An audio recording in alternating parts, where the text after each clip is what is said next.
5장까지 우리가 고린도후서를 살펴보며 하나님께서 우리 가운데 예수 그리스도를 통해서 주신 새 생명에 대해서 우리가 살펴보았습니다. 우리가 주님께서 허락하신 그 새 생명으로 말미암아 새로운 피조물이 되었습니다. 완전히 새로운 피조물이 되었다. 이것을 여러 각도에서 다시 생각해보고 다른 말로 표현해보면 우리의 마음속에 훨씬 더 풍성해지는, 영적으로 풍성해지는 것을 경험하게 됩니다. 그리스도의 새 생명으로 우리가 산다. 우리에게 두 번의 생명, 삶을 동시에 사는 것이다. 이렇게 생각할 수도 있고, 우리가 겉모습은 계속 후퇴해가고 낡아져가는 것 같지만 예수 그리스도께서 우리에게 허락하신 새 생명, 속사람은 날마다 우리 안에 성령께서 함께해 주시고 붙잡아 주심으로 날마다 새로운 삶을 살 수 있다. 바울이 우리와 함께 하시는 그리스도의 생명, 성령님, 이것을 새 생명으로도 표현하고 새로운 삶으로도 표현하고 겉사람, 속사람을 나누어서 속사람으로 표현하기도 하고 다양한 방식으로 이렇게 표현을 하고 있습니다. 그래서 우리에게 계속 주목하게 하시는 것이 뭐냐면 우리에게 오신, 우리와 함께 하시는 그리스도로 말미암아 우리가 마땅히 살게 될 삶에 대해서 계속 도전하는 것입니다. 새로운 삶, 새로운 피조물이라고 이야기하는 것을 통해서 우리가 과거에 매이지 않고 우리가 죄에 대하여, 세상에 대하여 죽고 그리스도에 대하여, 하나님에 대하여, 복음에 대하여 살아가는 우리의 모습을 계속해서 보여주면서 우리가 마땅히 살아야 될 삶의 기준, 삶의 수준에 대해서 이렇게 이야기한다고 싶습니다. 모든 것이 새롭게 된 새 생명으로 사는 사람들입니다. 우리는. 그래서 매주마다 혹은 매일마다 우리가 새로운 사람임을, 주님, 오늘도 우리가 눈을 감았고 눈을 떴습니다. 아침에 눈을 떴습니다. 마치 부활의 아침을 맞이하듯 주님, 어제까지의 염려와 걱정과 상황으로부터 우리가 죽었고 오늘은 주님께서 허락하신 희망과 사랑의 날입니다. 생명의 날입니다. 이런 고백과 함께 우리가 일어날 수 있는 것이 믿음의 자연스러운 현상이라고 싶습니다. 우리에게 이런 새 생명이 되었다는 것, 이런 사람들에게는 그에 걸맞는 행동 방식과 태도가 있겠습니다. 하나님의 은혜를 덧입은 사람으로서 우리가 이것을 오늘 좀 점검해 보고 그 상황과 수준을 좀 같이 맞춰서 오늘 한번 도전해 보았으면 좋겠습니다. 첫 번째로 오늘 우리가 같이 떠올리고 붙잡고 싶은 것은 은혜에 대한 것이에요. 은혜를 사모하는 마음에 대해서 주님께서 우리에게 허락하신 그 은혜에 대해서 우리가 다시 한번 붙잡고 의지하고 싶습니다. 1절 2절 말씀을 보면 우리는 하나님과 함께 일하는 사람으로서 여러분에게 권면합니다. 하나님의 은혜를 헛되이 받지 않도록 하십시오. 하나님께서 말씀하시기를 은혜의 때에 나는 네 말을 들어주었다. 구원의 날에 나는 너를 도와주었다 하셨습니다. 보십시오. 지금이야말로 은혜의 때요. 지금이야말로 구원의 날입니다. 라고 그렇게 이야기합니다. 하나님이 우리에게 은혜를 베푸셨습니다. 이 은혜라 함은 하나님과 함께하면서 더욱더 하나님의 은혜를 누리게 될 것이에요. 이 부분을 우리가 잊지 않았으면 좋겠습니다. 우리는 이미 하나님의 은혜를 경험했지요. 그런데 하나님께서 우리에게 물으실 때 주님, 지금이야말로 하나님의 은혜가 필요한 때입니다. 주님께서 오늘 바울을 통해서 다시 한번 상기시켜 주시듯이 은혜는 과거에 어려웠을 때 혹은 우리가 구원을 받았을 그때 필요했던 은혜가 아니라 오늘도 우리에게 필요한 만나처럼 우리의 삶의 방향을 가늠하고 우리의 삶을 여전히 바꿀 하나님의 능력이고 오늘 우리에게 놀라운 은혜와 능력으로 작용하는 것이라고 싶습니다. 하나님은 구하는 사람들에게 후하게 베풀어 주실 뿐만 아니라 구원하여 주시기도 합니다. 그리고 하나님의 은혜가 값없이 주어진다고 하여서 그것이 실제로 값어치가 없는 것이 아니에요. 오히려 돈으로 살 수 없는 기회와 사랑을 아무 대가 없이 허락하여 주시는 것이기 때문에 더욱 소중한 것이라고 할 수 있습니다. 돈으로 구할 수 없는 거거든요. 돈으로 구해줘서 그 가치가 사람들에게 그냥 보여지고 정해진 거라면 그만큼을 모아서 그만큼의 수고와 그만큼의 내가 포기하는 것을 통해서 그것을 얻어낼 텐데 그게 아니라 하나님께서 우리에게 사랑하기 때문에 주신 기회이고 사랑하기 때문에 허락하여 주신 은혜인 거예요. 그걸 잡는 게 되게 소중하죠. 제가 신방을 가서 저희 교회에 한 선생님한테 교제하다가 참 은혜를 받은 적이 있었습니다. 선생님으로서 학생들이 이렇게 권면하다 보니까 학생들의 형편과 처지를 알고 그리고 이야기합니다. 그런데 이분이 대안학교에서 이렇게 일하다 보니까 아이들을 가리키고 아이들에게 삶에 대해서 이렇게 지도하고 권면해 줄 때 보니까 아무래도 대안학교라는 이제 두 번째 기회를 받은 셈 아니겠습니까? 여러 이유들로 부모들이 어떤 믿음으로 교육시키기 위해서나 혹은 어떤 사정에 의해서나 혹은 부모의 결단을 의해서나 어찌됐건 기회를 한 번 더 준 거죠.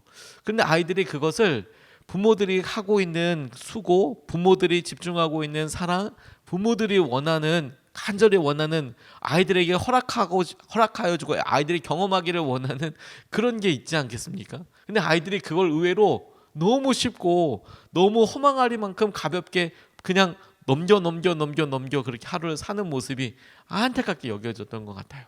공부의 기회가 주어졌으면 그러면 네가 그걸 한번 잡아보지 그러냐. 부모님 생각을 해보면 보통 그냥 일반적으로 들어가는 학교와는 또 다른 또 여러 쓰임새가 있고 또 그렇게 들어가는 곳이 있을 텐데 부모님의 마음을 생각해보고 주어진 기회에 대해서 생각해봐라. 근데 아이들이 아직까지는 어리니까 그 기회를 허락하여 주기 위해서 부모들이 어떤 결단과 어떤 대가 지불을 하는지를 잘 모르는 거죠. 이제 뭐 이야기를 하면서 그런 이야기를 안타깝게 이렇게 나누면서 제가 오히려 그렇지. 두 번째 기회를 받았다는 것이 얼마나 소중한지 모르는 거 참 안타깝지. 우리에게 은혜가 딱 그와 같지 않습니까? 하나님께서 우리에게 이 새 생명, 새로운 삶으로 살아가는 것, 새롭게 시작하시는 삶을 위해서 주신 본인이 치르신 대가를 생각하면 이것은 우리가 그냥 어벙벙벙 하루 보내고 그냥 통과시켜 버리고 그렇게 할 수 있을 만큼의 그런 가치가 아니에요. 엄청 아까운 것이죠. 엄청 아깝고 엄청 놀라운 은혜인 것이죠. 그런데 우리에게 허락된 이 은혜를 안타깝게도 은혜를 받았으되 은혜와 상관없이 그냥 허망하게 버려버리는 사람들이 너무 많은 것이죠. 당연한 것인 듯 그냥 어제도 있었던 것인 듯. 근데 제일 안타까운 것은 뭐냐면 내일도 붙잡을 수 있는 것처럼 그렇게 행동하는 거예요. 은혜를 내일도 마치 당연하게 받을 수 있는 것처럼 누릴 수 있는 것처럼 그렇게 생각하세요. 그렇지 않습니다. 하나님께서 우리에게 이렇게 말씀하시잖아요. 오늘 본문 말씀을 통하여 은혜가 필요한 때가 언제냐, 구원을 받을 때가 언제냐, 지금입니다. 주님, 이때입니다. 주님께서 주시는 은혜를 우리가 누리게 되기를 원합니다. 이렇게 기도하고 싶습니다. 하나님은 여전히 구하는 사람에게 주시고 허락하시고 도우세요. 지금이야말로 그렇다고 할 수 있습니다. 가장 어려운 순간에 주님이 함께 하시고 아무런 결과를 확신할 수 없을 때조차 우리가 주님을 붙잡는 겁니다. 우리 삶의 행동 기준이 은혜에 대한 반응이자 은혜를 사모하는 마음으로 자발적인 사랑의 표현에서 그렇게 주님을 찾게 되고 붙잡게 되기를 간절히 소원합니다. 그게 은혜이고 기쁨인 거예요. 예전 영화이긴 하지만 라이언 일병 구하기의 기본적인 내용이 이 은혜와 참 많이 닿아 있습니다.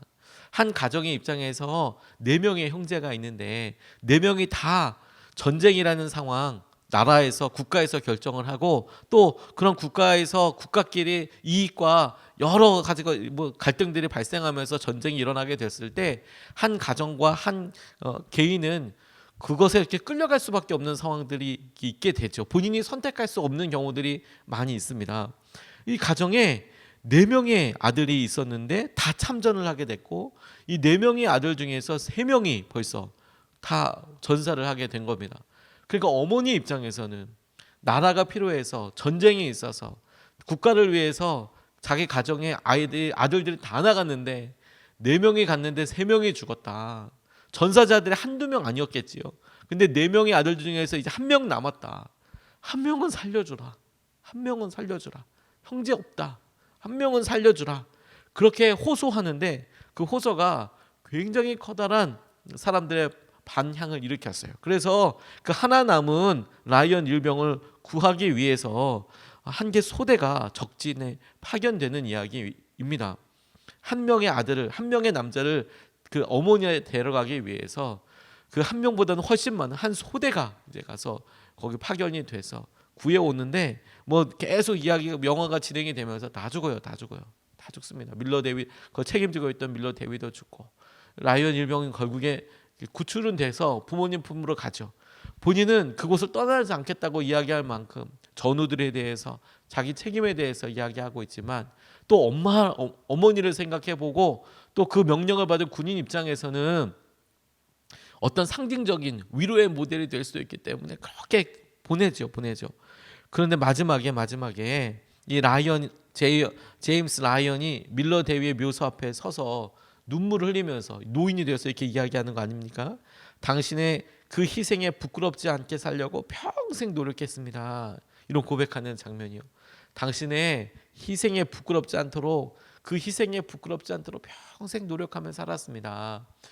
이걸 무슨 율법적으로 그렇게 내가 한다 이런 게 아니라 은혜를 덧입었어요. 그 은혜 덕분에 그 은혜를 누리면서 우리의 마음속에 그 은혜에 대해서 자발적으로 그래 우리가 어떤 은혜와 어떤 기회와 어떻게 해서 하나님께서 이런 것들을 우리에게 허락하여 주셨는데 그 은혜를 놓치지 않고 살아가게 되기를 너무너무 바라고 간절히 의지하고 싶습니다. 하루 만에 변한다니까요. 하루 만에. 우리가 원치 않고 우리가 알지 못했던 소식 하나, 전화 한 통화에도 우리의 마음과 우리의 상황이 완전히 변할 수 있어요. 어제와는 완전히 바뀔 수 있어요. 그러니 지금이 은혜를 받을 때고 지금이 구원을 위해서 준비된 때예요. 그 은혜를 따라서 우리가 나아가면 좋겠습니다. 두 번째로 같이 붙잡고 싶은 것은 그리스도의 일꾼답게 사는 것과 관련된 것입니다. 3절에서부터 5절까지 말씀을 보면 아무도 우리가 섬기는 이 일에 흠을 잡지 못하게 하려고 우리는 무슨 일에서나 아무에게도 거리낌거리를 주지 않습니다. 우리는 무슨 일에서나 하나님의 일꾼답게 처신합니다. 우리는 많이 참으면서 환난과 궁핍과 곤경과 매맞음과 옥에 갇힘과 난동과 수고와 잠을 자지 못함과 굶주림을 겪습니다. 라고 이렇게 이야기하는데 이 중에서 무슨 일에서나 아무 일에서나 하나님의 일꾼답게 처신합니다 라는 말이 굉장히 마음속에 많이 남습니다. 은혜를 율법을 대가로 해서 접근한다면 은혜를 베푸신 분에게 큰 실망과 아픔이 될 거예요. 말다툼을 이렇게 하고 혹은 사람들이 이렇게 얘기하다가 베풀어준 호의, 이렇게 계속 해주었던 배려, 그런 것에 대해서 상대방이 그거 얼마면 되는데요? 이렇게 물어본다고 생각해 보세요. 얼마나 마음이 아픕니까? 모욕적이라는 것은 두 번째 치고 얼마나 마음이 아픕니까? 자녀들이 이렇게 이야기하는데 부모들이 이렇게 하고 이렇게 하라고 이렇게 안타깝게 이야기하는데 마치 그런 생색내지 말라는 듯이 그 얼마면 되겠냐고, 그러면 얼마 갚아주면 되겠냐고, 그런 얘기를 농담으로라도 들으면 얼마나 마음이 아파요. 얼마나 아픕니까? 근데 하나님에 대해서 하나님께서 우리에게 은혜를 베풀어 주시고 그 은혜에 대해서 하나님 얼마면 되는데요? 어떻게 하면 되는데요? 내가 뭘 하면 되겠어요? 이런 상황 자체가 하나님을 너무 마음 아프게 하는 것이죠. 큰 실망과 아픔을 가지고 오는 것입니다. 우리의 행동이 우리가 은혜에 맞추어서 무슨 일에서나 아무 일에서나 그것이 원하는 수준을 훨씬 넘어서는 기쁨으로 반응하는 것이어야겠어요. 이런 은혜를 받았으니 그래, 하나님께서 하시는 은혜를, 마음을 우리가 함께 누리고 표현하는 것이 너무너무 중요한 거죠. 은혜를 받은 사람에게, 여러분, 우리에게 사랑해 준 사람에게 우리가 마땅히 반응해야 될 사랑은, 마땅히 반응해야 될 방법은 사랑이고 은혜예요. 은혜. 내가 받은 은혜와 사랑을 계산해서 그게 얼마너치가 아니고 얼만큼인지가 아니고 내게 은혜로 다가온 사람에게 우리도 은혜로 대하는 거예요. 나를 사랑해 주는 사람에게 합당한 교환 가치가 있다면 한 가지밖에 없어요. 나를 사랑해 주는 사람에게 갚을 수 있는 가치는 사랑밖에 없어요. 사랑해 준 사람에게, 사랑하는 사람이 가장 흡족하고 만족할 만한 교환 가치는 사랑밖에 없어요. 나를 사랑해 준 사람에게나 내가 사랑하는 사람에게. 우리가 부부 사이에도 사랑은 사랑으로 바꾸는 거예요. 부모 자녀 사이에도 사랑을 사랑과 바꾸는 거예요. 은혜를 은혜로 바꾸는 거예요. 그럴 때 여러분 가장 중요하게 저는 생각하고 바라보는 게 뭐냐면 자발성이라고 싶어요. 그래, 그렇게 하자. 그렇게 해야지 당연히. 나 이거 하면 안 되는데, 이거 내가 손해인데가 아니라 당연히 그렇게 해야지. 그 사랑으로 같이 해야지. 은혜로 같이 해야지. 이게 너무너무 중요하다고 싶어요. 은혜를 입은 사람에게 은혜를 떠올린다면 자발적으로 그것을 넘어서는 수준으로 하게 될 거예요. 사랑을, 은혜를 표현하게 될 거예요. 특별히 어려운 시기에 우리를 구원하시고 보호하시는 하나님의 손길을 의지하게 될 거예요. 하나님께서 신뢰하는 사람에게 주시는 열매를 맺을 기회 중에 하나가 고난이고, 그리고 이런 과정을 통해서 하나님을 향한 사랑이 더욱 분명하게 드러나게 될 겁니다. 그런데 그때 하나님의 일꾼답게 행하라. 그 말은 내가 뭔가 하나님께 받은 은혜가 있으니까 그걸 억지로 행하라고 이야기하는 것이 아니라, 그 은혜를 생각해 보며 어떻게 해야 될지, 어떻게 우리가 그 은혜를 함께 표현하고 나아가야 될지를 잊지 말아라. 은혜를 잊지 말아라. 저는 그렇게 적용하고 붙잡았어요. 하나님의 은혜를 따라서, 하나님의 역사하심을 따라서. 믿는 사람들이 계속해서 끄주임없이 영적으로 성장하고 성령의 은혜를 경험하게 될 때, 하나님께서 주시는 은혜가 너무너무 감사해서 어떤 것을 순종해도, 어떤 것을 주님 앞에 드려도, 어떻게 고백해도, 얼마큼의 시간을 드려도 하나도 아깝지 않습니다. 그런데 언제 마음에 시험이 들었다고 스스로 판단할 수 있냐면, 언제 영적으로 이게 틈이고 이게 위기구나라고 생각할 수 있냐면, 안에 섭섭함이 들 때요. 섭섭함. 어떻게 하나님 이럴 수가 있어요? 어떻게 나한테 이럴 수가 있어요? 어떻게 나를 안 알아줘요? 내 마음은 이렇게 열심인데 어떻게 이렇게 포기할 수 있어요? 이제 이렇게 이야기하죠. 하나님께만 그렇습니까? 부부 사이에도 마찬가지고, 자녀들에게도 마찬가지고, 부모님들에게도 마찬가지예요. 내가 자발적으로 내 마음속에서 사랑이 계속 작동하고 있고, 여전히 사랑이 우리를 강권하시고 우리를 이끌어 가시는가, 뭘로 보면 되냐면 섭섭함이 있나. 그 섭섭함에 대해서 생길 수 있겠죠. 내가 어떻게 대하고 있는가, 내가 어떻게 그것을 하고 나는 그걸 어떻게 스스로 생각하고 있는가, 당연하다고 생각하나, 아니면 마음의 섭섭함이 혹 들더라도 보여지니까. 그런데 그런 섭섭함으로 다가가는 게 아니라 주님의 은혜가 있지, 사랑이 있잖아. 그것을 어떻게 대처하려고 하는지, 대처하고 있는지 마음을 보면 알게 되는 거예요. 그리스도의 일꾼이 되었다. 내가 이거 맡았으니까, 내가 이걸 하니까, 이게 아니라 주님께서 하나님과 함께 일하게 하신 기회가 얼마나 놀라운 것이냐. 하나님께서 이 자리에 나를 세워주신 것이 얼마나 놀라운 것이냐. 얼마나 놀라운 것인가. 하나님께서 이렇게 해주신 것이 얼마나 값진 것인가. 그것이 고백되어지고 믿음으로, 확신으로 계속해서 하나님께서 하게 하실 때, 그 위에 주님께서 하시는 은혜가, 주님이 하신 일들이, 간증과 응답들이 쌓여져서 하나님께서 이런 고비들을 넘게 하시고 이끌어가게 해주실 거예요. 그래서 그런 사람들이 계속 재생산되고, 그런 사람들이 모이게 되고, 하나님께서 쓰시는 일 가운데 우리가 그렇게 들어가게 될 겁니다. 이용규 선교사님이 몽골에서 이렇게 사역하시다가 인도네시아에서 지금 사역을 하고 계시죠. 학교에서 주로 사역을 하고 계세요. 학교에서 이슬람 전공을 하셨답니다. 갑작스럽게 이슬람 바꿔서 이렇게 사역을 하셨대요. 우리나라에서는 이슬람 전문가들이 몇 명 있긴 있지만 몇몇 관련된 학과가 있어요. 하지만 이슬람에 대해서 그렇게 많은 수요가 없습니다. 그러니까 이슬람으로서 교수 이렇게 하기가 사실은 쉽지가 않아 보여요. 제가 잘 모르는 것일 수도 있겠지만, 하지만 공부 열심히 하고 이런 부분도 되게 중요하고, 실제로 이슬람 사람들이 굉장히 많기 때문에 이 세계적으로는 꼭 중요한 학문이고, 반드시 믿는 사람들 중에서 몇몇 사람들이 그것을 점검하고 선교적으로 반드시 연구해야 할 그런 분야이기도 하죠.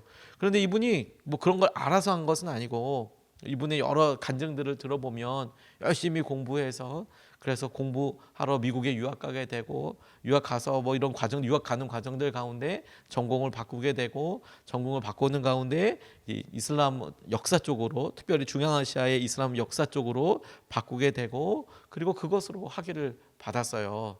중앙아시아의 뭐 몽골이나 저 너머에 뭐 이런 다 뭐 무슨 스탄으로 끝나는 여러 나라들이 다 중앙아시아거든요.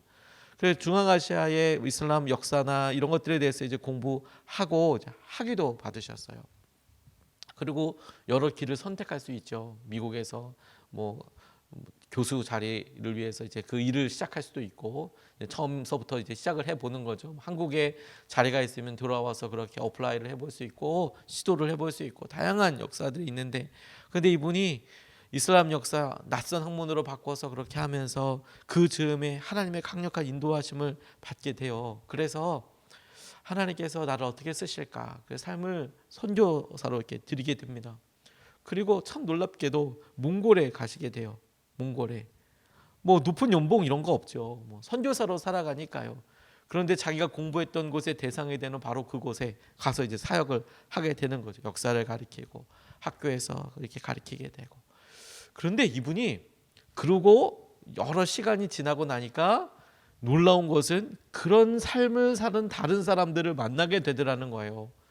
다른 사람들 중에서도 자기뿐만 아니라 높은 연봉이나 이런 것들 내려놓고 선교의 자리에 일선에 나와서 같이 사역하는 사람, 동력자들을 만나게 되더라는 거예요.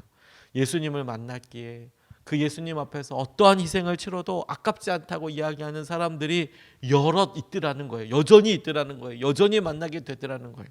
그리고 그분들을 현장에서 이렇게 만나게 되더라는 거예요. 그것과 관련된 감사와 하나님의 은혜가 이렇게 하나님께서 전적인 은혜로 허락하심으로 어떠한 환경과 어려움 가운데서도 주님께서 기쁨으로 섬기게 되는 사람들을 통해서 더 기쁘고 더 놀라운 은혜와 더 동력함으로 인하여서 생각하지 못했던 일들도 이루게 되는 것에 대해서 이렇게 고백하시더라고요. 저 정말 무릎을 쳤어요. 은혜에는 이런 자발적인 선신과 그런 걸맞는 사랑이 있죠. 그리고 그것이 그리스도의 하나님의 일꾼에게 일꾼답게 살게 되는 굉장히 중요한 기준이라고 싶습니다. 오늘도 여러분 우리가 그 사실 잊지 않았으면 좋겠습니다. 우리가 그리스도의 일꾼이에요. 일꾼답게 주님께서 은혜에 우리가 자발적인 사랑과 은혜로 대답하고 그렇게 반응하고 충만한 삶을 방향을 잡고 살아가는 저와 여러분 되었으면 좋겠습니다. 두 가지 말씀을 같이 나눴습니다. 첫 번째, 은혜를 사모하며 살자. 오늘 주님께서 주실 은혜에 우리가 붙잡고 살자. 두 번째, 그리스도의 일꾼답게 살자. 하나님께서 하신 은혜를 우리가 은혜로 반응하게 하여 주십시오. 우리가 그것을 돈으로나 무언 다른 가로 치환하지 않고 하나님 은혜를 은혜로 반응하고 사랑을 사랑으로 반응할 수 있게 해주십시오. 이렇게 같이 기도하면 좋겠습니다. 두 번 나눠서 기도하겠습니다. 첫 번째로 주님의 은혜를 허락하소서라고 기도하겠습니다. 주님의 은혜에 반응하는 삶을 살게 해주십시오. 주님, 우리에게 은혜가 필요합니다. 주님, 우리는 부족하고 연약하지만 오늘도 주님의 은혜를 더하여 주시고 주님 그 은혜를 허락하여 주시고 우리의 삶을 넘어서게 하시고 이번 한 주도 오늘 하루도 주님의 은혜와 능력을 경험하게 해 주십시오. 우리가 첫 번째로 한번 같이 기도하겠습니다.